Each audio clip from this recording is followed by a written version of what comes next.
La Bible est pleine de cette union du divin avec l'humain, de manière figurative, en type.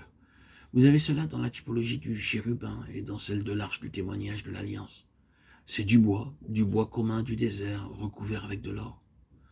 Vous avez cela sous de nombreuses formes, Dieu témoigne, car c'est un des aspects de l'arche du témoignage. Il témoigne que depuis la gloire, il a jeté son dévolu sur l'humanité et qu'il veut l'amener dans le lieu très saint où elle doit demeurer à jamais. La dernière image que nous avons de l'arche du témoignage est celle du lieu très saint dans le temple, quand les barres qui servaient à la porter ont été retirées. Elle est là pour toujours en présence de Dieu. Son voyage est terminé. Elle est couronnée avec la gloire et l'honneur. Christ est vous et moi en union dans la présence de Dieu. Je dis que c'est le centre de tout le reste. Et si vous et moi avons besoin, comme je l'ai dit, d'assurance et de confiance, souvenons-nous que Dieu a établi une alliance d'amour avec nous pour faire cela. Voulons-nous quelque chose d'autre pour nous donner une plus grande confiance, une plus profonde assurance et un plus grand espoir que cette alliance d'amour dans laquelle Dieu nous a fait entrer? Chaque fois que nous nous rassemblons autour de sa table et que nous participons au symbole, nous entrons dans la signification de cette alliance d'amour comme la postérité d'Abraham.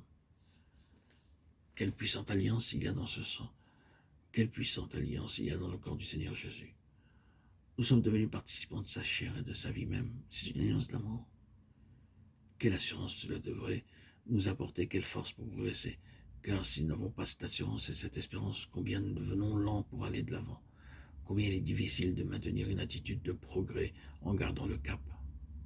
Nous pouvons avancer d'un pas, mais ensuite des pensées peuvent aussitôt venir nous accuser dans nos propres cœurs.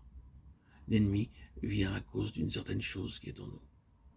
Et nous nous retrouvons deux pas en arrière, un peu de progrès puis un peu de repos, pour nous retrouver ensuite là où nous étions partis à cause de l'incertitude qui se dégage de notre humanité. La force absolue qui nous donne cette certitude pour continuer dans la foi en cette humanité qui est dans le ciel. Nous voyons cette lettre se termine finalement par tous ceux qui ont couru cette course de la foi. Et il y avait parmi eux beaucoup d'hommes faibles. Ils ne sont pas les meilleurs du monde en eux-mêmes. L'histoire de leur échec étant des hommes avec des passions comme nous-mêmes n'est pas couvert par le Seigneur, tout est pleinement exposé. Mais ils ont couru la course. C'est pourquoi il est dit, courons avec patience la course qui est devant nous, fixant les yeux sur Jésus. Hébreux 12, 1, 2. Couronné de gloire et d'honneur, Hébreux 2, 9.